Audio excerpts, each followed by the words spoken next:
గోదావరి నీటిని పెన్నా నదికి అనుసంధానం చేసి పెన్నా నది 30 సంవత్సరాలకు ఒకసారి వరదలు వస్తాయి, అంతవరకు అది ఎండిపోయి ఉంటుంది కాబట్టి జీవనది కాదు. ఈ నది ఉపనదులకు ఆ నీటిని అనుసంధానం చేయడం వల్ల ఈ ప్రాంతం అంతా కూడా సస్యశ్యామలు చేయడానికి అవకాశం కల్పించాలనేటువంటిది సుబ్బయ్య గారు చెప్తూ మొత్తం రాష్ట్రమంతా ఒక్క కారు పంటకు నికరంగా నీళ్లు అందించడానికి ప్రభుత్వాలు సాగునీటి పథకాలను రూపొందించాలా, ప్రాజెక్టులకు డిజైన్ చేయాలా,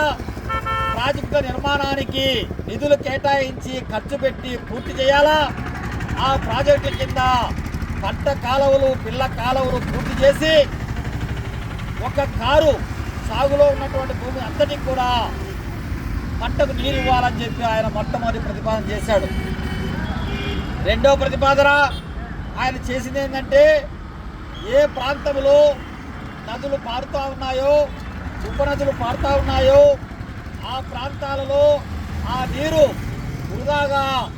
ముందుకు పోయి అది నిరుపయోగంగా సముద్రంలో ఉప్పు నీరులో కలిసిపోకుండా ఆ నదులకు అక్కడక్కడక్కడ గేట్ వాల్స్ నిర్మించి భూగర్భంలోకి నీళ్లు ఇంకిపోయి బావుల్లోకి బోర్లల్లోకి కుంటల్లోకి ఊట బావుల్లోకి నీరు రావడానికి అనుగుణంగా అక్కడక్కడ గేట్ వాల్స్ను ఆ ఇసుకలో నిర్మించి నీళ్లు అక్కడ ఇంకిపోయేటట్టుగా చేయాలనేటువంటిది ఆయన రెండో ప్రతిపాదన.